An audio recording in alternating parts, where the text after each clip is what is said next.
A paz seja convosco. Sinais. Eles estão se multiplicando aí. Previsão de um super tornado. Super tornado Rio Grande do Sul. Tem um cara que ele é caçador de tornados nos Estados Unidos. E ele pegou o carro dele lá, que é um carro especial, que ele fixa no chão para poder fazer as filmagens. O cara está no Brasil para ver esse super tornado. Ou seja, vai ser uma arrebentação forte no sul. Forte, forte, forte. Pois é. É lá que tem a estátua Do Bodão lá. Pois é.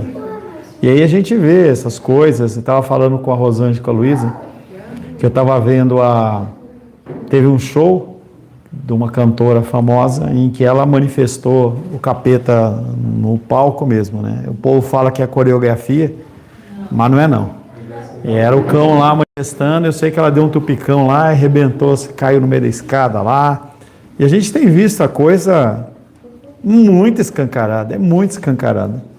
O certo, ele é errado e o errado, ele é certo. É uma coisa maluca. E os sinais estão aí, entendeu? O que vai acontecer é que as pessoas elas vão ficar esperando. Vamos parar de falar, gente, por favor, vamos prestar atenção, senão a gente vai tratar de outros assuntos. Heloísa, coloca o inário ali em cima, por gentileza. Tá? E aí se você não está prestando atenção, o que acontece é que a pessoa vai ficar. É literalmente o que a palavra de Deus diz. Uns vão estar casando, se dando em casamento, vai estar dois no campo, um vai, outro fica. E as pessoas elas não vão nem entender o que está acontecendo, só some uma pessoa e cadê, né? Foi, acabou. E não tem mais nada a ser feito. Chamado do Senhor na segunda volta, não tem uma terceira volta. É a segunda volta, é a volta final. Não vai ter repescagem, não vai ter habeas corpus. Quem foi, foi. Quem foi, quem não foi, ficou. E acabou, entendeu? Então, sinais estão aí. Mantenha os seus olhos abertos. Fale, querido. Assim, muitas pessoas não estão acompanhando na mídia, né? Mas, assim, eu tenho mania de ver jornal, acompanhar a mídia, essas coisas todas. E há muitos anos atrás, João viu as estrelas caindo do céu, a lua se tornar em sangue, o sol se tornar em breve, e tudo isso aconteceu agora recente. Então, quer dizer, os sinais estão tão assim que nós cristãos, filhos de Deus, os escolhidos, também nós temos que ficar muito, mas muito atentos. Eu tenho buscado a Deus, assim, tenho pedido a Deus para Deus me despertar cada vez mais, porque Jesus Cristo está voltando. Jesus Cristo está bem aí, está tão próximo que eu pensei, quando eu era criança, eu ouvia tudo isso, já ouvia tudo isso, mas eu pensei que isso ia acontecer bem depois de que eu já tivesse morrido e tal, mas os meus olhos estão vendo, Todos pensam assim. Inclusive tem uma teoria, que eu espero que ela aqui, que é esse ódio em relação a cristãos, que vai ser basicamente a palavra de hoje à noite, em que os extraterrestres, eles vão vir buscar a igreja, mas é para levar, para tirar daqui, para limpar esse mundo. E aí os extraterrestres vão vir, com a sua inteligência e tudo mais, vão capturar aqueles que são cristãos, tirar do mundo, para que esse mundo ele seja um mundo melhor. Isso vai acontecer e as pessoas ainda vão achar que é muito legal, entendeu? Mas vamos voltar aqui. Estamos tratando a respeito face a face com Deus, subtema Deus fiel e imutável. O próximo subtema vai ser bem legal, nosso Deus Santo, mas estamos ainda Deus fiel e imutável. Falaremos sobre o juramento infalível de Deus. Quando se fala de juramento, a gente vê aqueles filmes de tribunal, aí você pega, o cara é satanista, macumbeiro, e toda sorte de bagunça da vida da pessoa, e aí o cara coloca a mão em cima da Bíblia. E ele jura dizer a verdade somente a verdade, nada mais que a verdade. O que é para essas pessoas juramento? Nada. É como se fosse uma grande piada. Porque eles vão falar o que alegra o coração deles e o que os beneficia. Mas há um juramento que é o de Deus, em que ele, por não poder jurar em nome de outra pessoa, ele jura em nome de si mesmo. No período do Antigo Testamento era comum uma pessoa fazer um juramento invocando o poder de algo, alguém mais importante do que ela. Sempre foi assim. Você faz um juramento em relação a alguém maior. Olha, eu me comprometo em nome de tal pessoa. É como quando você vai alugar um apartamento e você precisa de um fiador. Você olha para a pessoa e fala assim, olha, eu levanto fulano como fiador, porque se eu não pagar, ele paga. É como se fosse um juramento. Para o povo judeu, o maior poder era de Deus. Gênesis capítulo 14.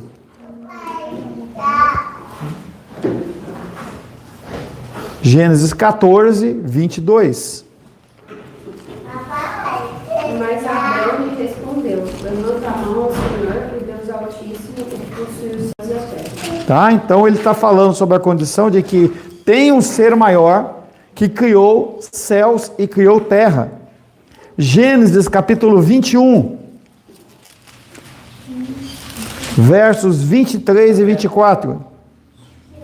Agora, pois, jura-me aqui por Deus que não mentirás, nem a meu filho, nem a meu neto, e sim usarás comigo e com a terra em que tens habitado, daquela mesma bondade com que eu te tratei. Também. Respondeu Abraão, juro. Tá? Então a questão, novamente, da figura altíssima de Deus. E Gênesis 24, 3. Para que eu faça jurar pelo Senhor, Deus do céu e da terra, que não tomarás esposa para meu filho das filhas dos cananeus, entre os quais habita. Então ele vem trazendo uma questão aqui interessante, que Abraão, ele queria que seu filho Isaac casasse com uma pessoa com a mesma fé. E ele chega para o teu servo e fala, olha, jura que você vai fazer isso em nome do Senhor, para que meu filho não se contamine. Se alguém fizer um juramento assim, ele seria responsável por cumpri-lo. Em outra passagem ele fala em relação a voto. Quando você faz um voto, o cumpre. E a gente vem fazendo votos durante toda a nossa vida, e a gente deixa para lá, não deu certo, não vou cumprir, não vou fazer. É interessante que algumas pessoas, elas olham para mim e falam assim, você vai participar da oração quarta-feira? Aí a pessoa olha para mim e fala assim, eu vou em nome de Jesus. Ou eu vou pagar tal coisa em nome de Jesus. E eu fico olhando. Eu lembro que lá em São Paulo, teve uma época que o nosso pastor estava passando uma dificuldade muito grande. E eu comecei a entender que a gente precisava, eu e Rosângela, que a gente precisava levantar uma oração específica pela do pastor. E aí naquela igreja eram 100 e poucas pessoas, mas haviam, sei lá, uns 10 pastores. O meu pastor, ele gostava de levantar homens e mulheres como pastoras, lá tinha pastoras. E aí eu, incomodado com aquilo, eu cheguei para um pastor e falei para ele, falei assim, olha, a gente precisa orar mais pelo nosso pastor, você não quer encabeçar em uma reunião de oração, alguma coisa em relação a isso?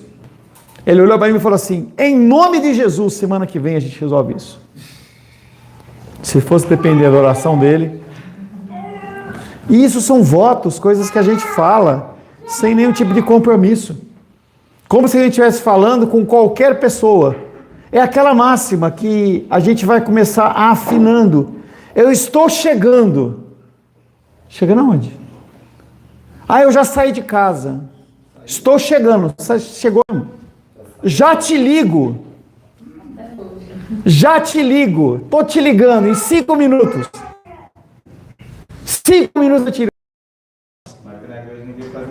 Não, né? É só lá fora, né? Não, é só fora da igreja. Aqui dentro não. Aqui a gente faz. Quando você sai da porta para lá, aí faz. Aqui dentro, né? Deus, no entanto, não precisa fazer tal juramento. Ele é a própria verdade e não há poder superior a ele. Devemos aceitar a sua palavra sem duvidar. Então, Quando se fala das Escrituras Sagradas, nós temos que entender que tudo que está aqui, ela é a palavra de Deus. É um conceito super simples, mas que as pessoas elas se perdem, em que elas acham que a Bíblia contém a palavra de Deus, e então elas podem interpretar essa palavra como elas querem, no tempo que elas querem. Ô Isabela! Ô!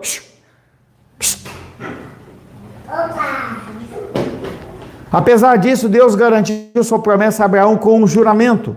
Hebreus capítulo 6.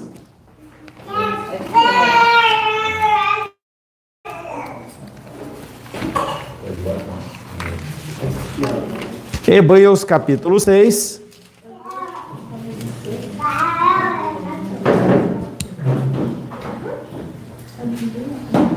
Versos 13 a 18, 2 versículos cada um. Pois, quando Deus fez a promessa a Abraão, visto que não tinha ninguém superior do que quem jurar, jurou por si mesmo, dizendo: certamente te abençoarei e te multiplicarei.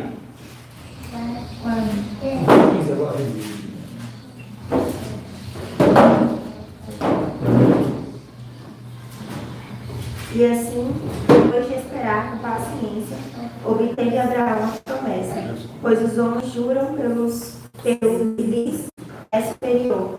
O juramento de garantia para eles é o fim de toda contenda.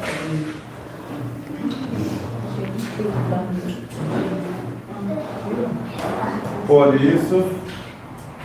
isso Deus, quando quis mostrar mais firmemente os herdeiros da promessa, a imutabilidade do seu propósito, se interpôs com juramento, para que, mediante duas coisas imutáveis, nas quais é impossível que Deus minta, forte alento tenhamos nós, que já corremos para o refúgio, a fim de lançar mão da esperança proposta. Por que Deus, sendo Ele superior, não tendo por quem jurar, Ele diante dessas pessoas, Ele faz o juramento? Porque não tem ninguém maior do que ele. Não, mas por que Ele faz isso? Mas você dá certeza que vai acontecer. Mas Ele precisa disso? Entenda que quando Deus Ele trata conosco, Ele trata de uma maneira que nós entendamos. Quando se estava falando na época de Gênesis em especial, em que havia muito pouco conhecimento de Deus, Deus, Ele, digamos assim, Ele abaixa dentro de uma linguagem que as pessoas possam entender. É como quando Ele faz o pacto com Abraão. Ele não precisaria cortar os animais no meio, como eu falei na semana passada, e Ele passar no meio, mas para que eles entendessem. É como quando Jesus fala nos evangelhos, e Ele faz algumas comparações de metáfora com planta, com gado, com não sei o quê, porque é o ambiente que as pessoas vivem. Não é porque Ele precisava jurar. Ele faz para que as pessoas entendam aquilo que está sendo falado. Tira o banquinho dela ou alguém segura esse banco. Tá? O juramento de Deus, evidentemente, não foi feito para tornar sua promessa mais segura, que foi o que o Carlos falou. Não foi para trazer mais segurança, mas para acomodar a fé fraca das pessoas.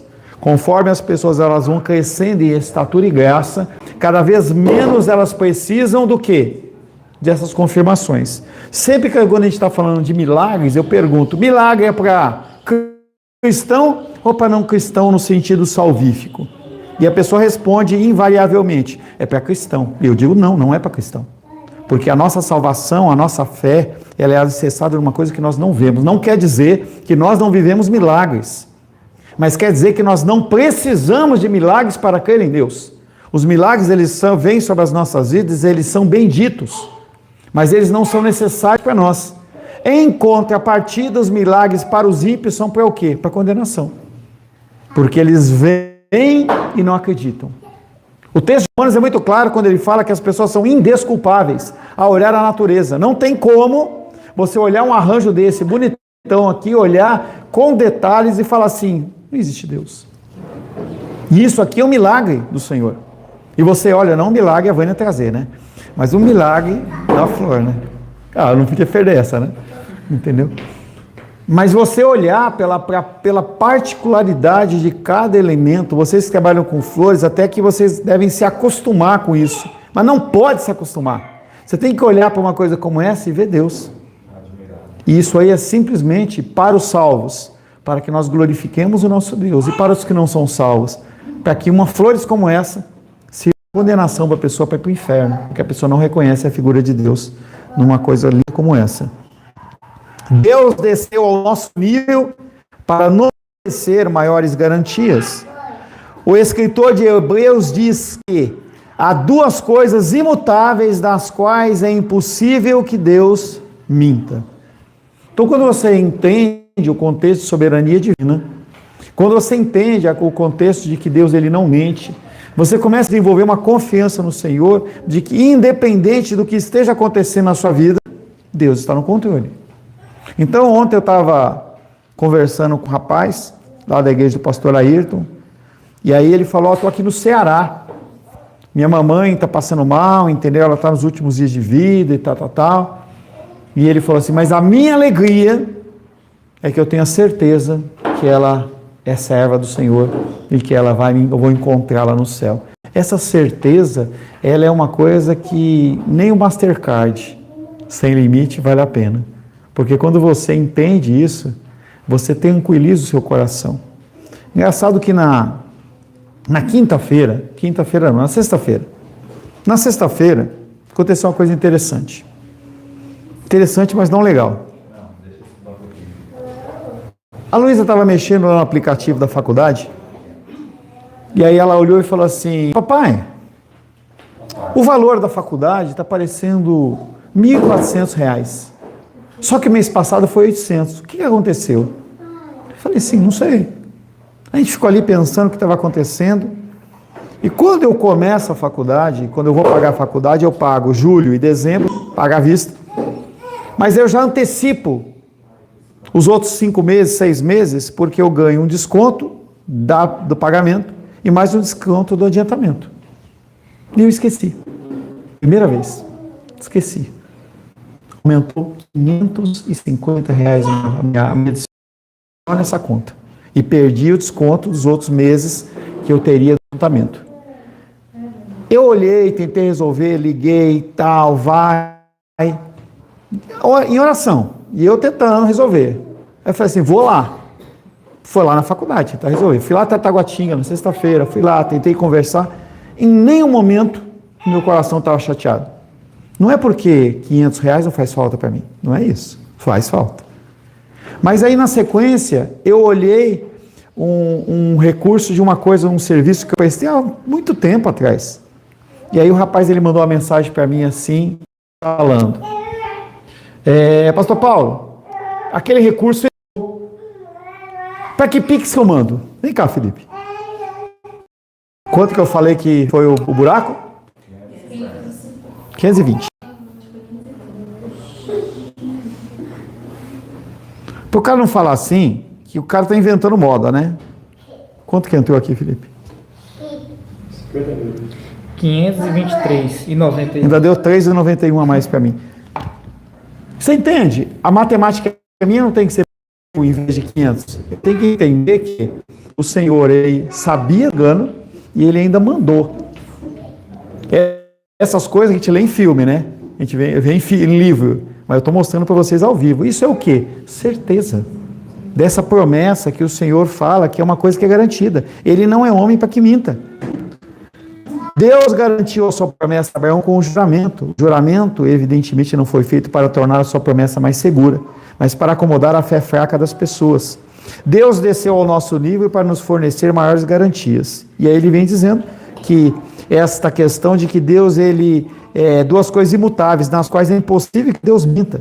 A palavra grega para imutáveis era usada em relação a resoluções, decisões. Uma vez que seja devidamente tomada, a resolução não pode ser mudada por ninguém, a não ser por aquele que a tomou. Então, se você define alguma coisa, é só você que pode alterar. Você, como comerciante, você vai lá e fala: olha, eu quero vender esse arranjo de flores para você e eu vou cobrar de você R$150.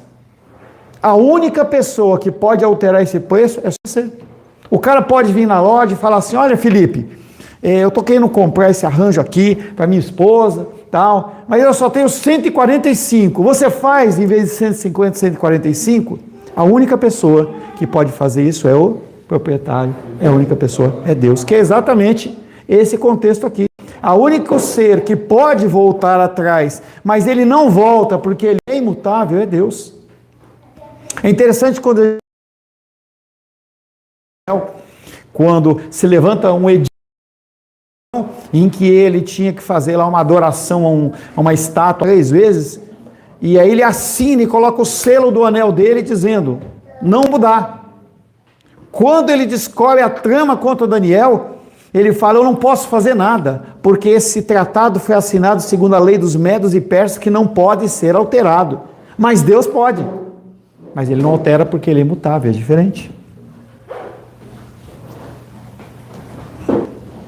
Quais são as duas coisas imutáveis em Deus? A primeira delas é a sua promessa, e a segunda é o seu juramento.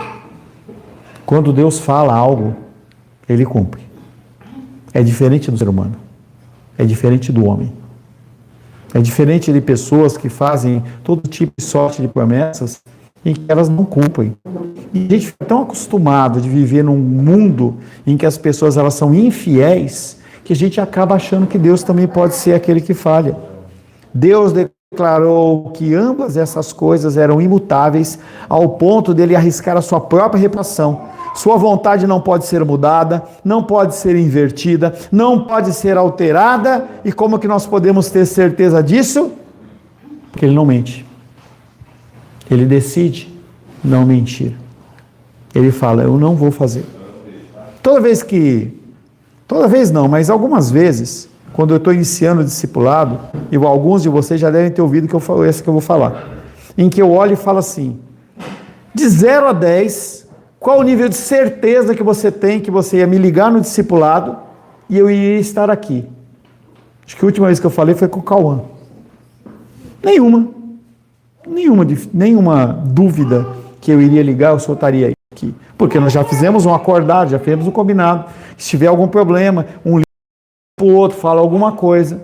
Então, a gente tem que entender que seres humanos, eles em certa medida são confiáveis. E se a gente põe a nossa confiança em homens infalíveis, como eu, por que não colocar num Deus soberano que não falha?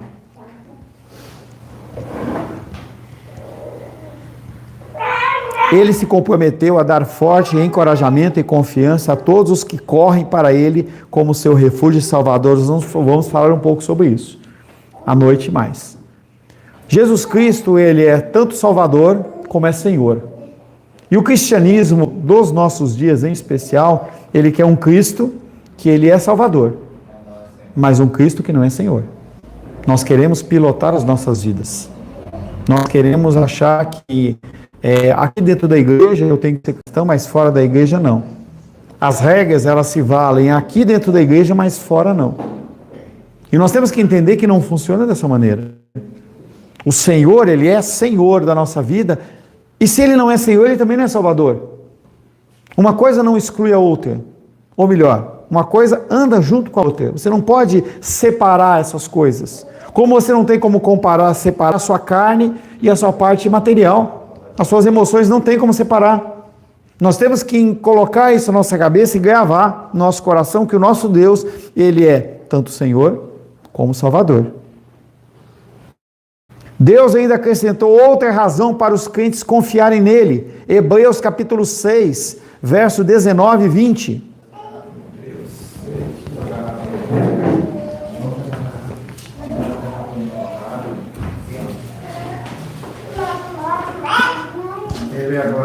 Hebreus 6, Carlos. 6, 19. 19 e 20. 19 e 20? Sim. A qual temos por âncora da alma segura e firme e que penetra além do véu, onde Jesus, como precursor, entrou por nós, tendo tornado sumo sacerdote para sempre, segundo a ordem Qual que é a outra certeza que o Senhor nos concede, a outra razão que nós temos em relação a essa certeza da salvação que o povo do Antigo Testamento não tinha? Jesus. Em que ele se faz carne e vive, morre e ressuscita, porque se ele não tivesse ressuscitado, em vão seria a nossa fé. Jesus Cristo ele veio e ele se coloca como sumo sacerdote. Não há mais necessidade de sacrifícios, não há mais necessidade de coisas que o homem exigia, mas que Deus não exige, porque Cristo cumpriu toda a necessidade. Melquisedeque era uma figura sacerdotal que era representante dos homens diante de Deus. E aí essa figura de Melquisedeque, ela é transportada para todos os sumos sacerdotes que vão assumindo durante toda a linha de Gênesis até Malaquias, que eram homens que eram levantados de períodos em períodos, em que eles eram os únicos que podiam entrar no Santo dos Santos para tanto interceder junto com o Senhor diante dos pecados do povo. Era o único que podia ali falar com o Senhor e receber as instruções. Quando Jesus Cristo ele vem, ele assume essa posição de sacerdote. Não há mais um sacerdote para fazer esse sacrifício, porque ele mesmo se faz sacrifício. Então ele se assume como um sacerdote da linhagem de Melquisedeque. Ele faz esse papel de sumo sacerdote daqui para sempre. Não há mais um sacerdote necessário. Pô, pastor, então por que você é pastor? Nós somos intermediários também, mas sem essa função expiatória, no sentido de fazer sacrifício. Se você se ajoelhar no seu quarto e pedir perdão ao Senhor, em qualquer lugar você pedir perdão ao Senhor, não há necessidade de que eu falar e fale assim, olha Nicolas, você precisa rezar 10 Pai Nosso, 10 Ave Maria, porque se eu não falar isso para você, eu não te absolvo dos pecados, que é o que acontece dentro da Igreja Católica Romana. O homem, ele tem que absolver algo que Cristo já fez, que é o mesmo contexto da maldição hereditária, em que já foi levado na cruz do Calvário a maldição, porque Gálatas diz que todo aquele que é pendurado no madeiro é maldito. E aí a pessoa ainda fica quebrando a maldição hereditária dentro das igrejas, que é algo que eu fiz muito. Se esquece ou não se entende a figura de que Jesus Cristo assumiu a figura de sumo sacerdote. Tudo bem? Como nosso sumo sacerdote, Cristo serve de âncora para a nossa alma, aquele que nos guardará para sempre de nos afastarmos de Deus, nem altura, nem profundidade, nem o hoje, nem o passado, nem o porvir, nem nenhuma criatura poderá nos afastar do amor de Deus que está em Cristo Jesus. Ninguém pode nos afastar, porque Ele é aquele que representa. Se alguém acusar qualquer pessoa que é filho de Deus, Jesus Cristo vai falar, não, eu já paguei por ele, ele é meu. Essa âncora é segura, porque ela é inflexível, ela não varia, ela não muda. É certo que ela ficará presa, porque são firmes e não podem ser deformadas nem quebradas. Semelhantemente, Cristo em si mesmo é absolutamente confiável e totalmente digno de nossa confiança. Tem uma musiquinha antiga que fala, nele a gente pode confiar, nele a gente pode confiar. Jesus, Jesus, ele não volta atrás, ele não mente.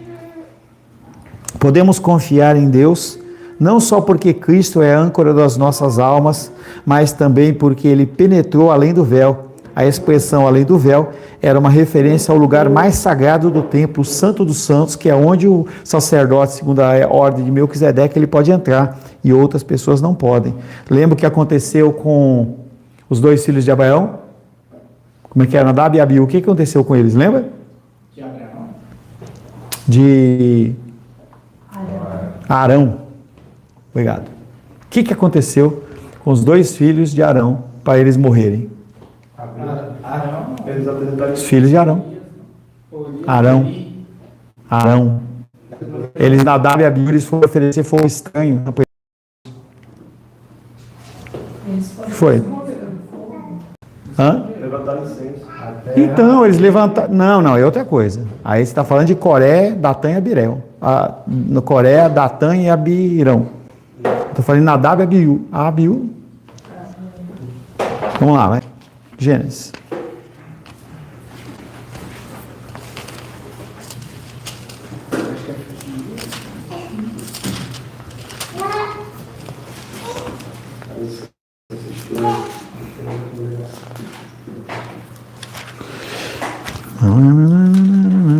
Achar a passagem, me fala aí. Agora me deu um nó na minha cabeça.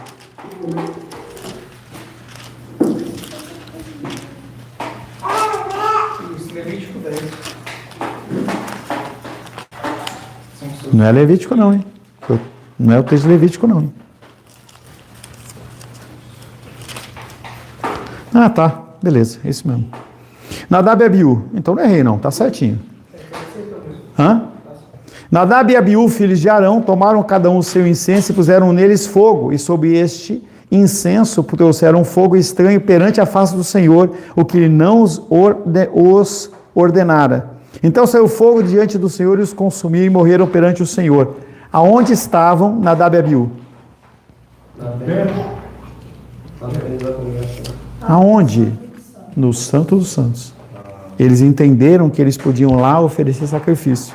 E aí eles não podiam. Quem que podia fazer isso? Apenas Arão, ou o sumo sacerdote. Tá? Não, Arão. Moisés, não era função dele. Eu não creio que haveria algum tipo de problema, porque ele via o Senhor face a face. Mas a função era de Arão. Tá? Podemos confiar em Deus não só porque Cristo é a âncora das nossas almas, mas também porque ele penetrou além do véu. A expressão além do véu era uma referência ao lugar mais sagrado do templo, o Santo dos Santos. Dentro do Santo dos Santos estava a Arca da Aliança, que simbolizava a glória de Deus ou a presença do Senhor. Uma vez por ano, no dia da expiação, o sumo sacerdote entrava no Santo dos Santos para fazer a expiação pelos pecados do povo de Deus. O que aconteceu quando Cristo morreu? De que jeito? Quem rasgou? Deus rasgou, dizendo, não há mais necessidade de expiação de um animal ser morto para eu entrar na minha presença, porque o Cordeiro perfeito já foi morto, que é a figura de Cristo. Dentro do Santo dos Santos estava a Arca da Aliança, que simbolizava a glória de Deus. Entretanto, na nova aliança, a expiação foi feita de uma vez por todas através do sacrifício de Cristo na cruz. Hebreus 9:12.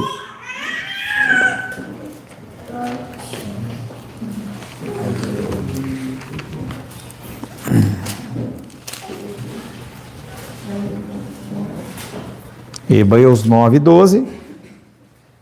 Não por meio do sangue de vós e de Deus, mas pelo seu próprio sangue, entrou no santo dos santos, uma vez por todas, tendo obtido eterna redenção. Então, através do sacrifício de Cristo, ele entra no Santo dos Santos, não na figura de Deus, mas como homem, como um sacrifício perfeito, sem pecado. O Senhor recebe esse sacrifício, é rasgado o véu, e hoje você não depende de um sumo sacerdote para entrar na presença de Deus. Você pode orar a Ele com liberalidade.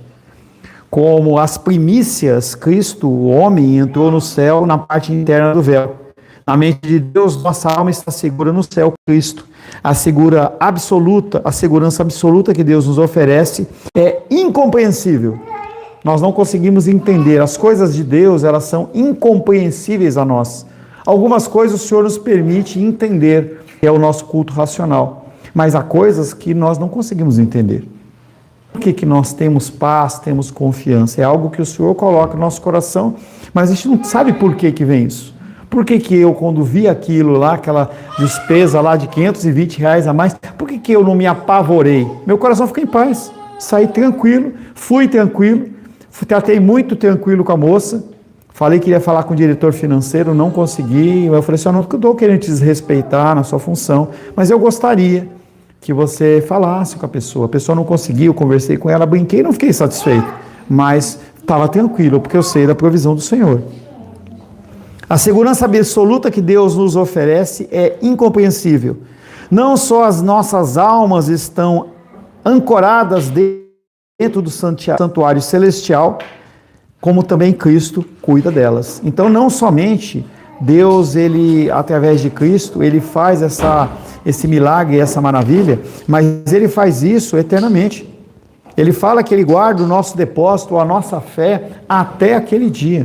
Que dia? Dia do juízo, em que você, diante do Senhor, você não vai ter medo. Você vai estar entrando no Santo dos Santos, lá diante do Senhor, perante o julgamento, e você vai ter tranquilidade. Amém, queridos? Apesar de estar apesar de estar faltando ainda 5 minutos, como eu vou entrar no último tema, eu não vou começar agora para não fazer ele quebrado. Nós vamos para o nosso intervalo agora e a gente volta 10h40, tá bom? Senhor, te louvamos, te adoramos e bendizemos pela tua graça sobre as nossas vidas, pelos teus ensinos, que possa cada vez mais nos orientar, nos guiar e nos abençoar, em nome de Jesus. Amém. Graça ao nosso bom, querido e amado Deus.